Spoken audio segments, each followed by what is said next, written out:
I'm Paul Arthur. This is Forum Daily West. Here are some of the top stories we've been following. The Federal Auditor General sounds the alarm over the skyrocketing costs of Canada's new fleet of fighter jets. Plus, Peel Regional Police in Toronto call it the largest drug bust in the service's history. More than 400 kilos of cocaine worth $50 million. And a former student opens fire at a high school in Austria, leaving 10 people dead and 11 others injured. Thanks for joining us. Canada's Auditor General Karen Hogan tabled a report in the House of Commons today regarding the purchase of 88 F-35 fighter jets, noting that the costs are now almost 50% higher than the original estimate from 2 years ago, and that the entire project is facing significant risks that could place the timely introduction of the new fleet in jeopardy. National Defence originally estimated that the project would cost $19 billion. The audit found that this figure was based on outdated information and that by 2024, the projected costs had increased to $27.7 billion, almost 50% more than the original estimate. This figure did not include other essential elements needed for full operational capability, such as certain infrastructure upgrades and advanced weapons, which would add at least $5.5 billion to the total estimated cost. Hogan is recommending that the Department of National Defence review the cost estimates for the fighter jet program on at least an annual basis and include in the total cost all elements to achieve full operational capability. The department has agreed to those recommendations. The audit also found that the construction of the 2 new fighter squadron facilities in Cold Lake, Alberta and in Bagotville, Quebec is more than 3 years behind schedule. The Federal Auditor General also released another report today on the ArriveCAN app. Karen Hogan says federal organizations failed to follow procurement and security rules when awarding contracts to the company behind the controversial app. From April 2015 to March 2024, 31 federal organizations issued 106 contracts to GC Strategies. In this audit, we found that federal organizations frequently disregarded government procurement rules that promote fairness, transparency, and value for Canadians. The findings in this audit echo those of previous audits, where we found deficiencies in how public servants applied federal procurement rules. There are no recommendations in this report because I believe the government does not need more procurement rules. Rather, federal organizations need to make sure that the rules that exist are understood and followed. GC Strategies was banned last week from entering into contracts or real property agreements with the federal government for 7 years. Conservative leader Pierre Poilievre also weighed in on the auditor's report, using it as an opportunity to criticize the Liberal government. 46% of the contracts examined, there was no evidence that the work was completed, and yet the government paid for it. It'd be like if you walked into a restaurant, you were never served a meal, but you paid the bill anyway and added a big tip and sent off the bill to the taxpayer. That's what Liberals have done with your money in this case. So now, who's responsible? Well, Public Safety Minister LeBlanc was at the time, Public Safety Minister who helped get these contracts out. Now he's been promoted in the Liberal government. You've got Patty Hajdu, who was the Health Minister that kicked off the ArriveCAN app. She as well has been promoted. During question period, Prime Minister Mark Carney responded by stating, "As a member of Canada's new government and new member of Parliament, we will uphold higher standards," and said he was committed to making the best use of all taxpayers' dollars. Canada's competition watchdog is suing DoorDash and its Canadian subsidiary on accusations of marketing its online delivery services at a lower price than what consumers actually pay. The Competition Bureau says an investigation found DoorDash customers were unable to purchase food and other items at prices advertised on the food delivery company's websites.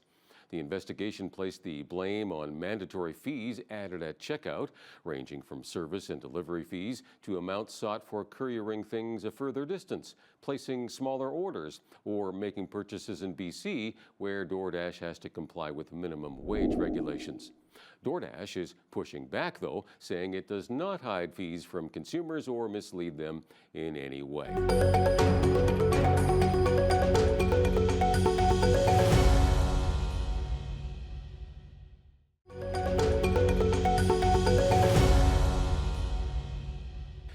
Police in the Greater Toronto Area say they have seized 479 kilograms of cocaine and arrested 9 people in a transnational drug bust.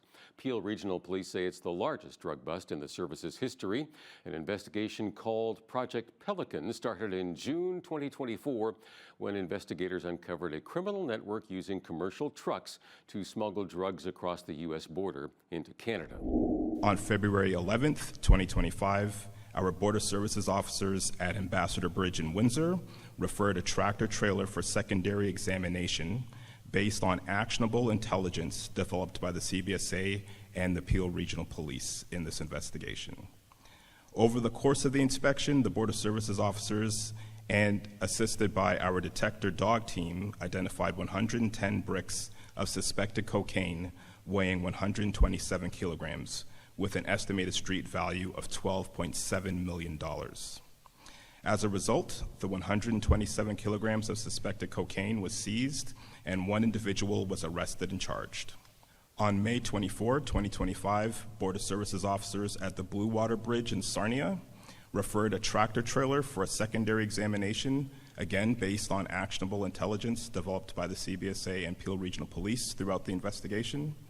Over the course of our inspection, our Border Services officers, again with the assistance of our detector dog team, identified 50 kilograms of suspected cocaine with an approximate street value of $5 million. The 50 kilograms of smuggled cocaine was seized and an individual was arrested and charged. The actionable intelligence that was generated from Project Pelican, combined with the specialized training and detection tools available to the CBSA's officers, were critical in seizing this contraband. The drugs seized have a street value of roughly $50 million. The largest of British Columbia's major wildfires has doubled in size to nearly 1,300 square kilometers in the past 24 hours. The BC Wildfire Service says the Pocket Knife Creek blaze in the northeast is the result of 2 fires merging over the weekend. It's believed to have been caused by lightning and has triggered an evacuation order as well as an alert in the area. Meanwhile, Saskatchewan's ombudsman has accused Premier Scott Moe's government of failing to help wildfire evacuees in a timely manner. Sharon Pratchler says evacuees calling in for help are being told the government will get back to them in 4 days. She says some evacuees are even being forced to sleep in their cars. Thousands of people across the prairies have had to leave their homes because of the fast-moving flames.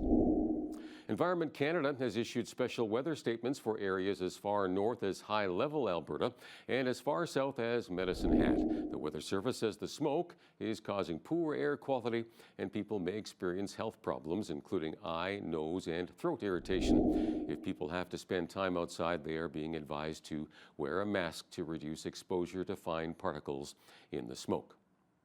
A shooting at a school in the Austrian city of Graz has left at least 10 people dead and 11 others injured.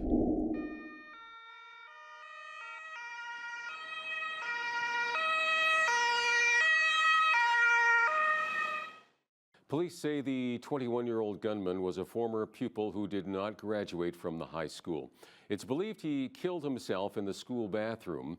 The injured in the attack are being treated at local hospitals, with one of them remaining in critical condition. Authorities say the gunman used 2 legal firearms that he owned and was not known to police before today's deadly attack. The motive for the attack is also not known. Austria's chancellor called it a dark day in the country's history. Protests against immigration raids continue today in Los Angeles as President Donald Trump defended his controversial decision to deploy hundreds of U.S. Marines along with thousands of National Guard troops and left open the possibility of invoking the Insurrection Act, one of the emergency powers available to a U.S. president. Mr. President, will you invoke the Insurrection Act to deal with the situation in California? If there's an insurrection, I would certainly invoke it. We'll see, but I can tell you last night was terrible. The night before that was terrible. We have, as you've seen, it was on most of your networks, people with big, heavy hammers pounding the concrete and pounding curbs, pounding it, breaking up all, and handing these big chunks of concrete to people. And they were taking that concrete, going up on bridges and dropping it into the roof of a car. They were throwing it at our police. They were throwing it at our soldiers. Look, if we didn't get involved, right now, Los Angeles would be burning, just like it was burning a number of months ago with all the houses that were lost. Los Angeles right now would be on fire.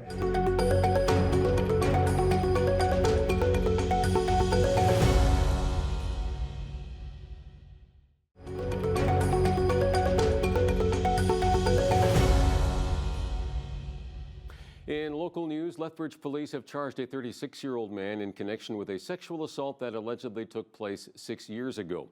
LPS says in May it was alerted to a social media post that alleged multiple women had been sexually assaulted by the same male and opened an investigation. Police interviewed a 35-year-old woman who told police she attended the man's home in April of 2019. After accepting a drink, the woman became unwell and was then sexually assaulted. The incident was not previously reported. 36-year-old Landon Byron Kern Waters of Lethbridge has been charged with sexual assault and is scheduled to appear in court on June 18th. As the investigation continues, police now believe there have been more victims and are asking them to come forward by calling LPS at 403-328-4444. A Lethbridge family is donating $500,000 to the Bringing Hearts Home campaign. Laura and John Getkate are joining with other community members and families who are supporting the new cardiac center in Lethbridge. The couple says it's the least they can do. We're happy to give back. We're very grateful patients and happy to give back. When you get involved with the process like we did 10 years ago and you see the benefits it provides to our community, we just felt we needed to be a part of it, and we're so happy to be contributing to it today.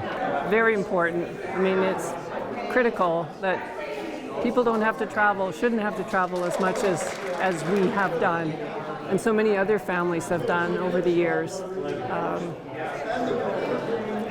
Bringing Hearts Home, have the care here at home. The Bringing Hearts Home campaign is hoping to raise $30 million by February 2027 to help build the new cardiac center. Lethbridge Fire and Emergency Services is reiterating the fire ban in place for the River Valley due to extreme hot and dry conditions. The ban has been in place since shortly after the May long weekend and has persisted due to a lack of precipitation and humidity. No open fires are allowed, including campfires and fire pits, as well as fireworks. So right now in the River Valley, with the abundance of, dead grasses, leaf litter, deadfall, there's still extreme fire risk. So when we do get any precipitation, generally it stays on the surface for a short amount of time, but with our prevailing winds, warm weather, it dries out pretty quickly and we get right back to an extreme fire risk. So we just ask that everyone remain diligent. If you see any evidence of fires in the River Valley, please call 911. If you'd like to keep up to date, you can visit lethbridge.ca/firebans for any updates that may occur. Lethbridge Fire and EMS are also pleading with residents to disperse smoking materials safely, never on the ground or thrown out of vehicle windows. The City of Lethbridge wants to hear from residents and stakeholders about the proposed changes to Phase 2 of the city's Land Use Bylaw Renewal Project. A public survey has been released online that includes topics from residential and commercial development to parking. The city's renewal of the Land Use Bylaw replaces the previous one installed in 1986. The public and stakeholders will have the opportunity to provide feedback on several proposed changes that could change the way we regulate secondary suites and other types of housing, commercial, industrial development, and parking requirements. We have already completed some engagement as part of phase 2, but this is the last round of engagement. So we're asking the community to provide additional feedback so that they can see how their feedback was used and let us know what we got right and what we didn't. The survey is available at getinvolvedlethbridge.ca until July 4th. Additionally, an open house at the Galt Museum on June 18th will give residents a chance to talk directly with city representatives. If you're driving around the north side of Lethbridge, you'll notice some detour signs due to a sewer service repair, which is impacting a stretch of 13th Street North. A full road closure is in place between 8th Avenue and 13th Avenue North. The City of Lethbridge is reminding motorists to obey all posted signage to keep workers safe. The road is expected to reopen on Monday, June 16th, weather permitting. Well, it was a tough night last night for Oiler fans. Edmonton lost to Florida 6-1 in Game 3 of the Stanley Cup Final. The Panthers now have a 2-1 lead in the best-of-7 with Game 4 set for Thursday night. Folks in Connor McDavid's hometown of Newmarket, Ontario, have been turning out to watch the games on a big screen outdoors. And no matter the outcome, they say they'll be there to cheer on their favorite son. Connor and his entire family, his parents, his brother, have been a part of the community forever. Connor went to public school here, high school here, and they know so many people. There's so many people with ties to them, whether it's through other sports or hockey or one school or the other school.